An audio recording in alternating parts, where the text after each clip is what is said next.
Welcome back to another Chatting with Wisdom. I am Geegado Megwan, spirit name, which means talking feather woman. I'm also known as Rollie Allaire. I help to empower women to stand in their truth so that they feel fulfilled and can achieve all of their desires. This unscripted weekly interview series is to help support successful women who feel misunderstood and disempowered in personal relationships, stand in their truth so that they can communicate with confidence. Join me in a Stand in Your Truth call where you'll explore what's blocking you from communicating with confidence in your personal relationship. This week, I'd like to introduce Kristal Hille. And actually, I forgot to ask you, do you actually pronounce the E at the end? No, you don't. It's just So Kristal just Hill. So Yeah, Kristal Hille, and we will chat about author archetypes. Kristal is a visibility and voice visionary and multiple international #1 best-selling publisher, author, and speaker. Since early 2021, Kristal has helped over 144 change makers from 26 countries to become international best-selling authors so that their passion can ignite global change and enhance their authority and reach. She has attracted lead authors such as Dr. John DeMartini, Dr. Larry Farwell, and Lori Ladd. With 30 years in leadership and a BA in an honors in BA in English and a background in theater, directing ancient tantric practices, transformational coaching, NLP, healing, and female empowerment. She is passionate about gathering change makers who align with her mission to awaken and empower humanity. Kristal is a winner of the CREA Brains Global Business Award of 2021 and runner-up of the Regional Victorian Awards for Innovation and Leadership. Aware of her multi-dimensional self, Kristal has facilitated spiritual retreats to Egypt and ran temple nights across Australia. Originally from Germany, Kristal currently lives in country Victoria, Australia, with her 2 children. So welcome. How are you doing today? Thank you so much for having me. I'm doing great. I'm excited to have a conversation with you. This is incredible. And so I love the successes that you have. And the one thing that intrigued me tremendously was the trip to Egypt. And so it was like that. One of the things that was supposed to happen when my son graduated high school was that we were supposed to take a trip to Egypt. And as we were getting things planned and organized and thought through, then Egypt went to war. And it was like, oh no, we can't do this now. And so it's been, and so as you can tell, it's been a long time since we had originally planned that trip. So when I was reading through, I was like, oh, that sounds so amazing. So you sound like you definitely lead your dream. Yes, I do my best to. Life gets in the way of it sometimes, but then it's about how do we deal with that? What attitude do we use? How do we talk to ourselves so that we understand that life always happens for us and not to us? And that every challenge really is an opportunity, and we just have to switch the lens to find that and to see that. Absolutely. So tell me a little bit more about how you were led to this journey. Yeah, I've been on a really windy road getting to where I am today publishing, but the one thing that is really is the same is the reason why I do what I do, and that is to empower people, to help women in particular to stand in their essence, to come into their aligned self and to express that, with all of what they have and who they are. So I started off in Germany. That's where I'm born. I'm 100% German, grew up in Germany as the daughter of a church minister. And then I was that introverted child or young girl, later young woman, always on the outside looking in, always kind of reflecting on dynamics and why people do what they do and what makes them tick, and also able to see things. Like, that's one of the gifts that I've had, and that's really helped me throughout my 3 careers, or 4 really, is the ability to see people and to help reflect that back to them so that they can then bring the best out of themselves. So I've done that. I studied English literature and theatre studies when I moved to England. I became a theatre director, toured around Europe with all the different drama, all the different companies. And yes, I have always followed my dream. I've always followed my inner guidance, even if sometimes it was inconvenient. One of these examples really is when, after my first divorce in my early 30s, nothing in theatre worked anymore. It didn't come back. It was kind of taken away. So I would pay attention to my marriage, and it never came back. I'm like, what is going on? And so I started asking questions. And I think, the listeners right now can think, okay, where have I had a moment in my life where nothing was working anymore? It just felt like a dead end. And then the question becomes, how long do we push into a direction that is the universe has closed for us? And when do we start pivoting and asking the right questions? So I started asking this question of, where am I meant to be? And the answer came in many synchronicities. I suddenly started meeting lots of Australians. All of my friends suddenly were going to Australia on a 3-month visa. And then I had a literal dream. And it said, welcome to Australia. I was like, okay, I'm going. I got it. At the time, I was still very much in my head, and everything needed to make sense. But this didn't make. I had asked and I had received the answer. So I bought the plane ticket and came. Didn't resonate with the theatre industry in Melbourne. And again, I was at this place. What am I doing now? And then I took to writing, and I wrote myself into clarity. I did this exercise by Julia Cameron. It's called The Morning Pages. So she wrote a book, The Artist's Way, where she helps artists to overcome their inner critic and really just getting into the flow zone. And one of the exercises is write for 3 months, 3 A4 pages every single morning, like a verbal diarrhea. Don't stop, don't analyze, don't think, just write. And so I did that. And initially, I highly recommend this exercise to anybody who's at a crossroad or just needs some clarity in their lives. Initially, all the negative self-talk came out, and I became aware of what was actually going on inside my head. Right? So all came out. And then towards the second half, I started asking better questions, and I started getting inspirations and ideas. And at the end of that process, life coaching came into my life. I finally knew this was finally an outlet so I could help people. And now, instead of empowering actors on stage to give their best performance, I was now empowering my clients to live a better life. Again, seeing what they're seeing. I'm going to fast forward more quickly now. So I added Tantra into the mix. I became a Tantra teacher, and really because I felt that women in particular weren't embodied in their body. They were kind of just checked out when life happened to them. They just, and me or myself included, I pretended like I'm not really a temp. I'm a theatre director, so I'm not really here. But fact is, I was there. Yeah. Right, I was right there. And so we are where we are, and it doesn't go away just because in our mind we want it to be. So it's about, how do we deal with life? How do we stay embodied? How do we tap into our innate life force energy so that we can do that?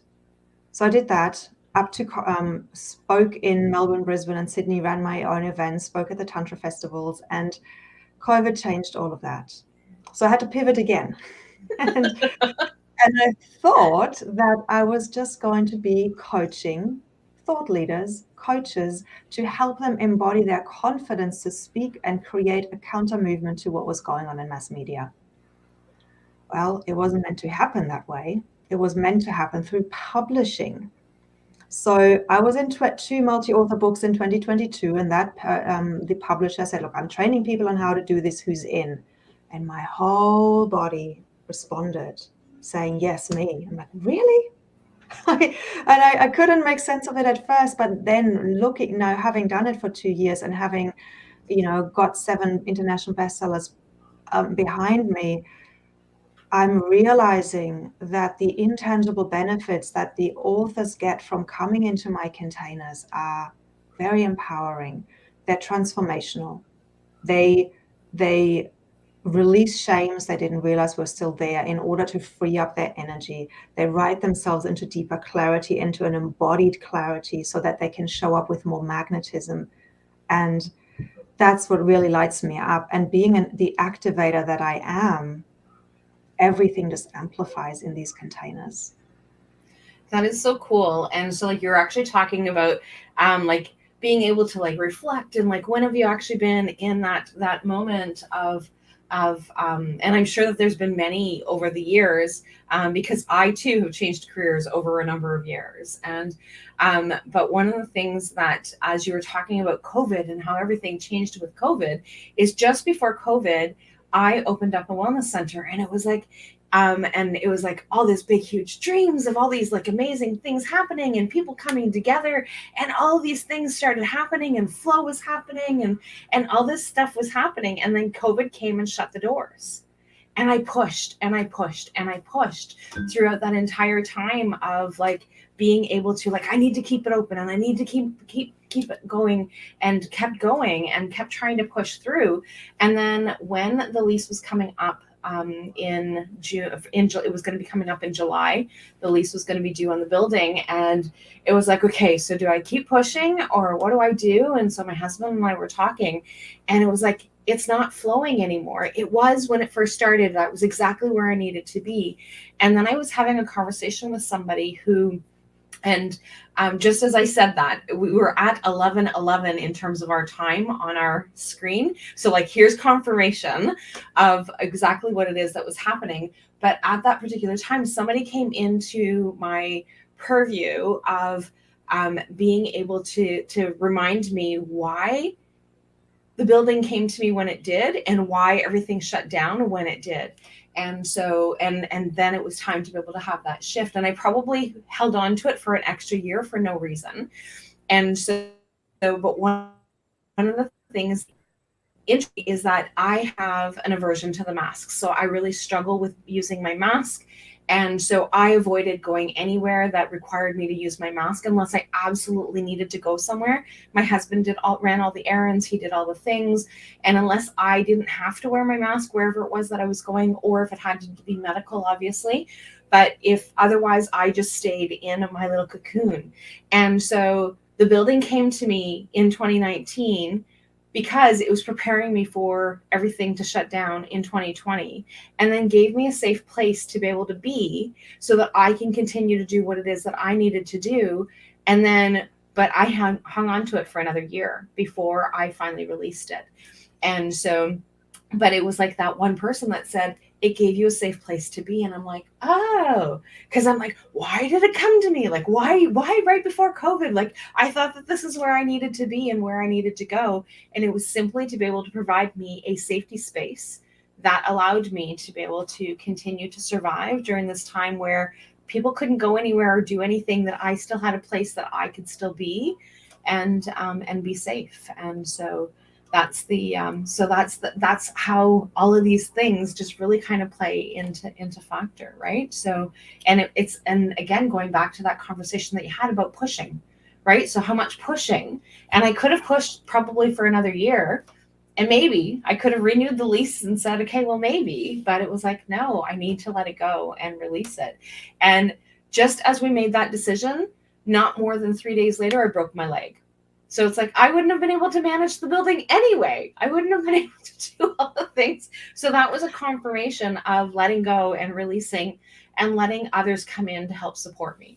And so, so that's kind of where I kind of took it and where I continued. Right. So, but it was like all these different confirmations, like, okay, I got the message. Right. I love that, so it's just a confirmation that when we become open and we listen to everything that happens in our world as a sign from the universe talking to us through that person that came to you, giving you that insight, through you breaking your leg as the confirmation, it all just, is so beautiful that we are truly the co-creators with the universe, and everything happens for us, even a broken leg, even, a difficult divorce or whatever it might be. And it's just so important for us to be able to listen to the signs so that we don't get to the point of breaking our leg, right? So, because it would be nice if we would just listen to the universe before it comes back and smacks you and says, okay, enough already. I've been trying to drop hints and you're not listening. right? So Yeah, and it's really overcoming that inner self-doubt, overcoming the mind chatter that thinks that things have to be in a certain timeline and in a certain way, and yeah, finding that ability. And I think it's really the key for me in that is to slow down. You know, when things feel a bit off, to really slow down and just be still so that the universe, I can actually hear the universe and the messages can actually come, and I take the spaciousness to ask questions so that the universe can answer, because often we need to ask the questions, we need to ask for help, or it doesn't come. yes, Unless, you know, eventually it comes with a slap in the face or the broken leg or the accident or whatever else it is, right? yeah, But if we want to avoid it, it's about finding calmness and stillness in the busyness of life. absolutely. And so now, one of the things that you do in terms of helping people identify who they are or where they are or what's going on is that you have these author archetypes. So whether they actually really want to be an author or if they are just looking to be able to evaluate where they're at in terms of who they are, being able to know and understand their own archetypes, I think is a really key piece to being able to tap into that insight that we've just been talking about, where you talked about like doing that writing, like that flowing conversation writing, that you just allow whatever it is to come in, and doing that automatic writing, and then leading into very specific questions and being able to go through. But I think that comes with being able to understand who we are from a personality type, which would be the archetypes, right? Yeah, exactly. I think self-knowledge really helps us to love ourselves more deeply, because we can understand and make sense of who we are and why we do what we do. So yes, with these author archetypes, I have based them on the 4 elements. So we've got the airy wizard, the fiery charismatic, the watery mystic, and the earthy empress or emperor. Well, So and before you continue, I just need to like point out that we're doing a gratitude challenge. And today, the daily prompt is specifically about what is our element and how do we connect with our element. And so here you are talking about these archetypes that are all based on and so as you're like, oh, they're all based on the elements. And I'm like, oh my gosh, here's another confirmation, right? I So love that. Yes, so exactly. So yeah, another synchronicity, another beautiful alignment. So I came to them because, you know, having worked with over 150 people, authors now, they each bring a different strength to the table and they each have a different weakness. And so I was looking at, okay, so can I see some patterns here? What are they about? And then I thought, well, you know, the patterns are all in nature. We all fit into something. And ideally, of course, especially with archetypes, we create a holistic whole where we tap into one when we need to tap into a fire, when we need to, like right now, you know, I am tapping into my fire, I'm tapping into my charisma so that I can really engage and bring a message across that is inspiring. But then there are other times when I need to tap into my watery mystic, when I need to tap into the watery element of my emotions and the depth of the, you know, of who I am, and, you know, and really allow that to flow. And especially in writing, the people who are the watery mystic are the ones who the space needs to be set right. They need to be in the right mood. You know, they might have a candle or the right music, and creating this beautiful sacred space so they can really tap in and really connect with their innermost self and their innermost emotions. Often when they write, they have tears coming up and reliving experiences. Their writing is incredibly powerful and yeah, emotive, and can get the reader to go, you know, to activate tears in the reader. They sometimes get overwhelmed by all of that. So it's like when the water isn't in the riverbank, when it kind of goes into a flood, it goes everywhere, it overflows. That can often reactivate trauma, for example, and the overwhelm of, oh my God, there's just so much. How do I channel this? So that's when we need to tap into the earthy empress, who is an archetype that is very structured, very grounded, very yeah, structured and grounded, and like I see that as like the oak tree, really firmly rooted, but also a little bit able to bend. The weakness of the earthy empress or emperor is that they can tend to procrastinate, because everything has to be thought out perfectly before they take action, before they actually put pen to paper. They have to have the whole structure first. So it will help them and do well for them to tap into some of the other archetypes, but we need them. We need that earth element as the foundation for writing. So the airy wizard is, that air element is the that lives in the thoughts, in the ideas. They have a million ideas. They have so many ideas they could draw on, and they can get overwhelmed with all of the ideas. But once, the Queen of Swords in the tarot deck is like a beautiful the representation. She has her sword, and the sword is like the crystal clarity of thought. So when they're in their strength, this is the teacher archetype who can simplify really complex ideas and communicate them really well. So they can be a little bit dry.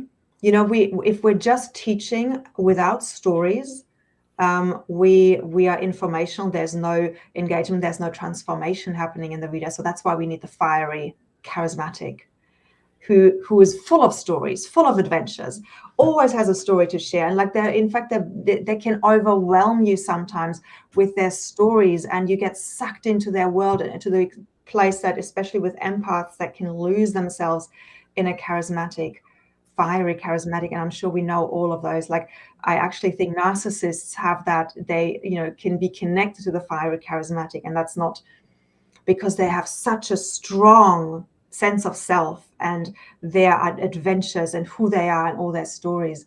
And that's really important if we want to engage.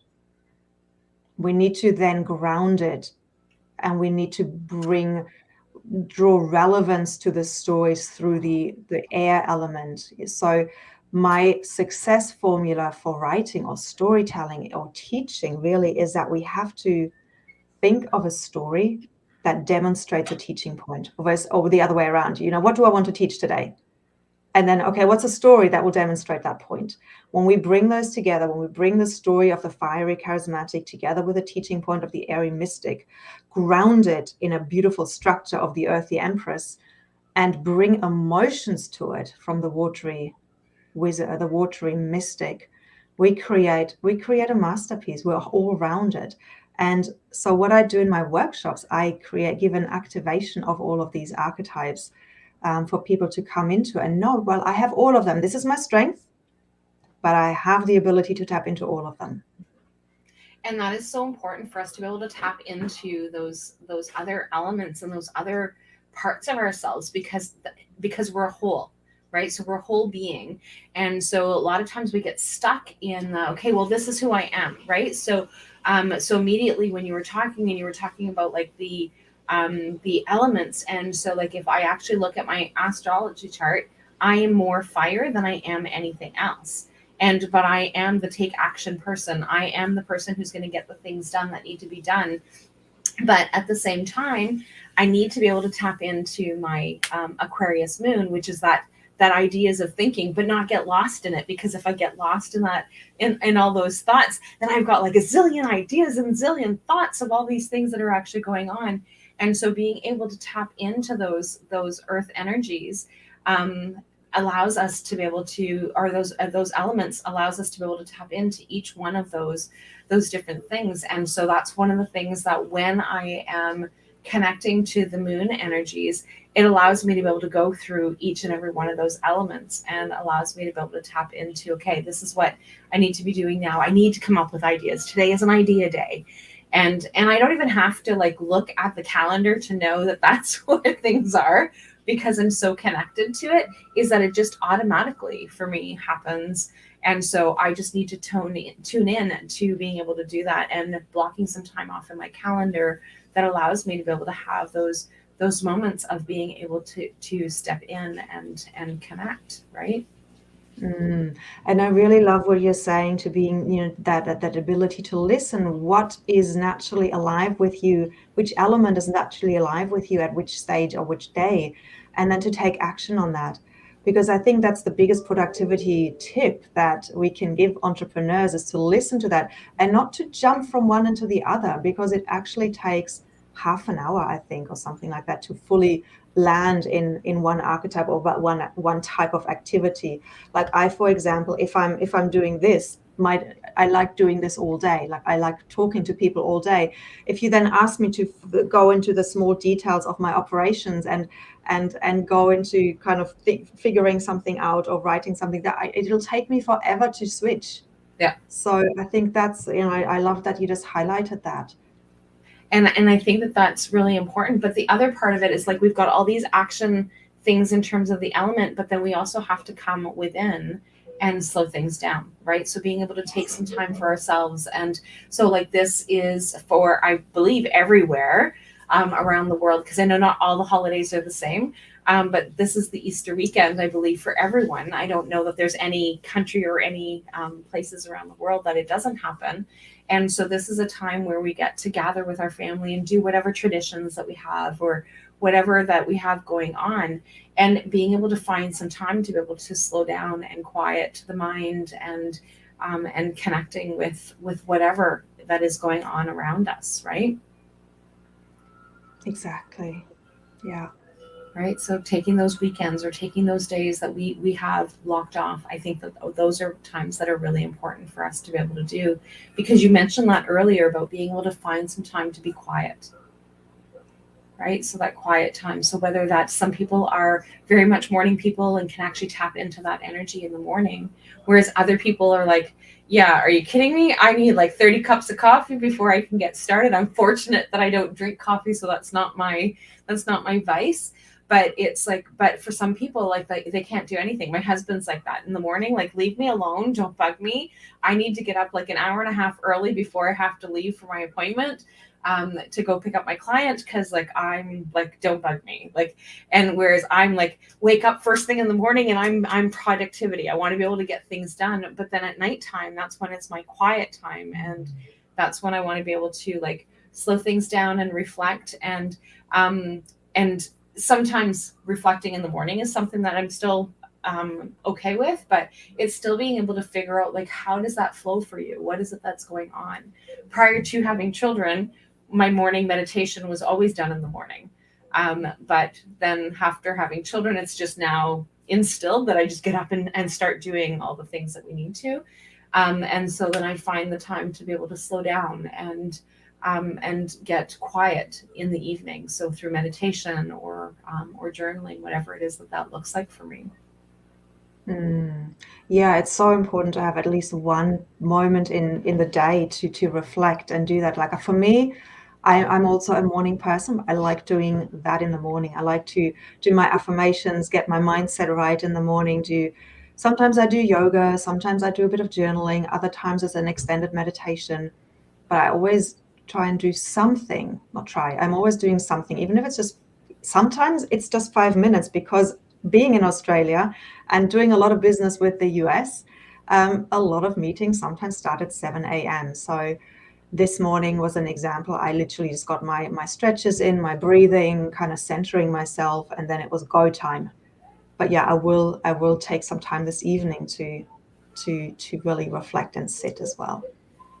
And that is so important for us to be able to recognize what is it that we have going on, and how can we navigate it? And what works for one person isn't going to be something that's going to work for everyone, right? So I think that that's something that's really important for us to be able to remember as well, right? Exactly. And I think that the feminine way, or the new way of doing things, is we're getting away from the rigid structures, and we're really tapping into, firstly, external circumstances and navigating life. I'm a single mom. I actually was on a networking call this morning, and I had to speak, and I was in the car. I had just parked the car, and I was literally with my daughter in the back, and I was on, and I had to speak, and we make it work, and there's flexibility. And I think COVID also, one of the gifts of COVID is that it disrupted the rigidity of structures. Yes. Helped everyone to make it more okay that life is life. I always remember the TV host who suddenly has his daughter peeking into the door during a live stream. I remember that very much. It's like, yes, this is life. And we're learning to be more compassionate with that and dance with that, and not be so hard on ourselves that we have to do things in a certain way. As long as we do them, as long as there's an intention, it's all good, but we do need that rest as well. And sometimes I nap. If I need to, I will take a nap, knowing that half an hour later I can do the things a lot faster than if I hadn't napped, for example. And that really makes a huge difference in terms of that connection. And I like how you talked about, and again, the synchronicities, right? So like I was on a networking call earlier this week, and that was one of the things, is that somebody who had been house sitting for someone else, the person has a dog, and so he said, like, the dog doesn't really do anything with me.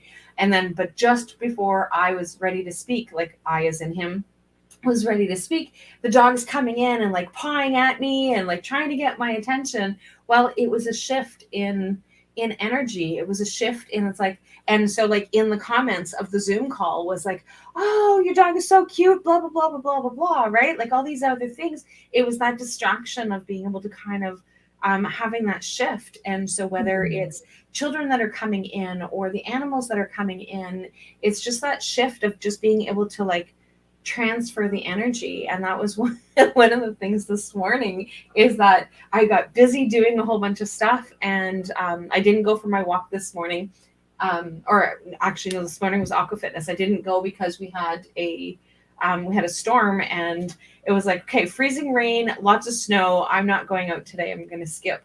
And so then I didn't do my regular routine of jump in the shower, get dressed, do all the things.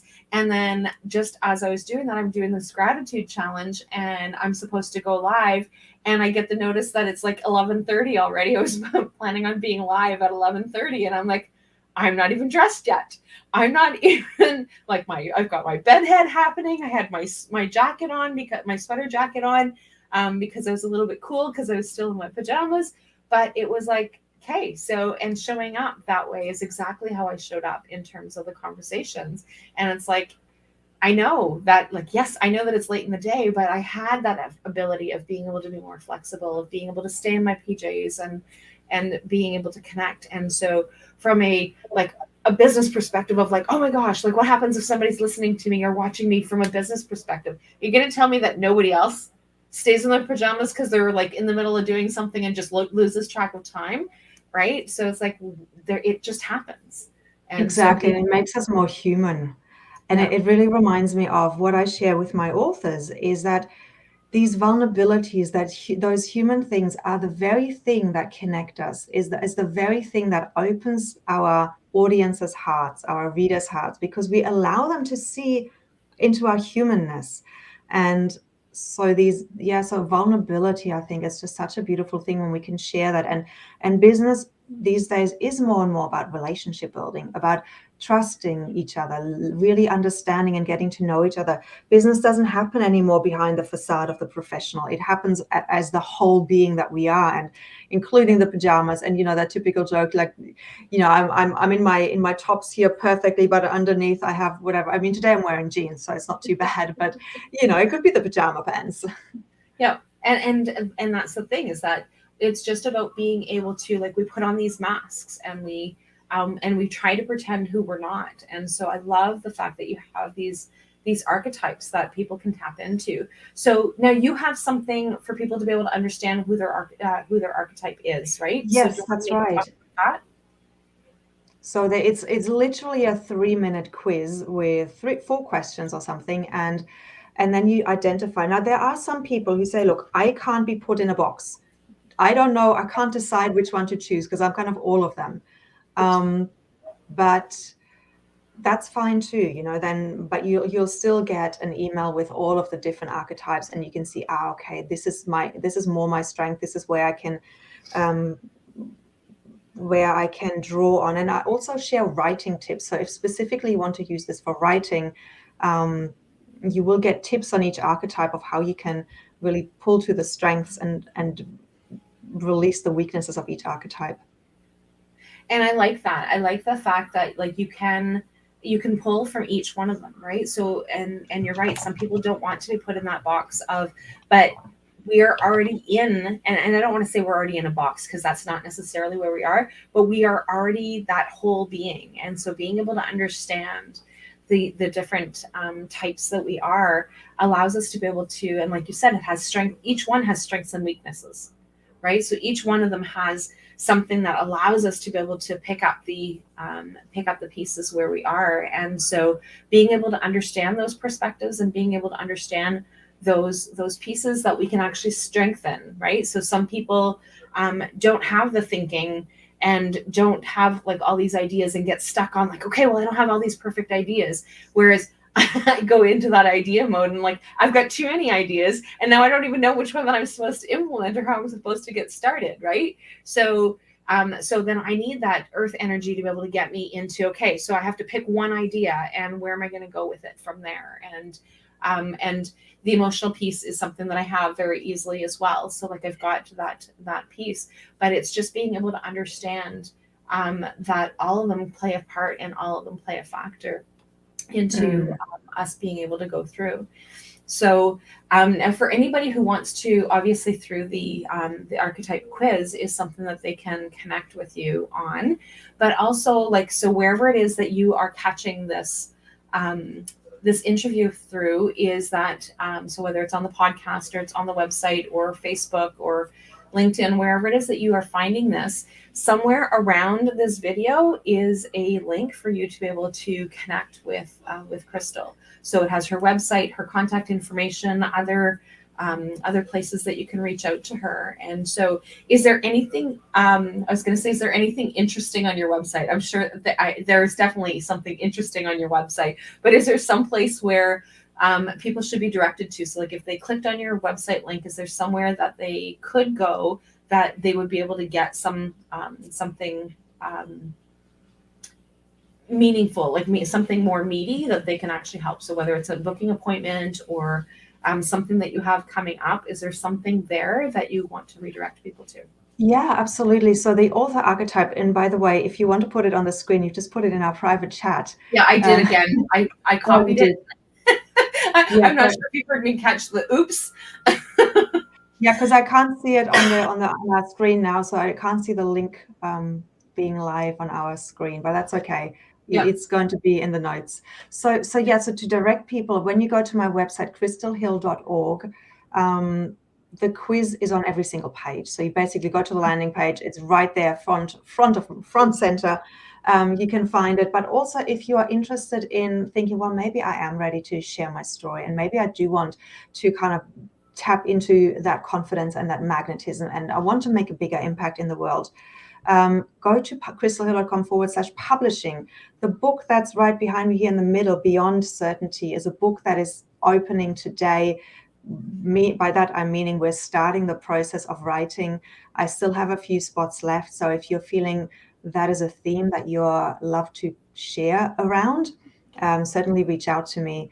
And there's more coming. There's always a book open for enrollments. I'm also, if you have a manuscript on your desktop and you say, oh my God, I really need to do something with this, contact me. Let's have a conversation. Let's see if and how I can help you, if this is in alignment. And yeah, and I have masterclasses coming up as well. They're not on the website at the moment, but that's just once you get into my world, you'll definitely find out when they are as well. And they're always transformational. They tap into these archetypes. They give you a guided meditation of really activating all of them within you. I love that. And I love that part of the wholeness that you have in terms of like being able to help people all along. And I love the fact that you actually have this particular quiz on each one of your pages. That is like so cool, because that's one of the things that you sometimes have to go to is on a website, and it's like, okay, well, I don't know, where do I find that again? I'm not sure where it is to find that. So I love that you actually have that on every single page, so that people have that ability of being top of the page. Perfect. That's beautiful. And so, is there anything else that you wanted to share before we end tonight? Just to say that you don't have to be a writer to be an author. All you have to have is a passion for what you do, and I take care of the rest.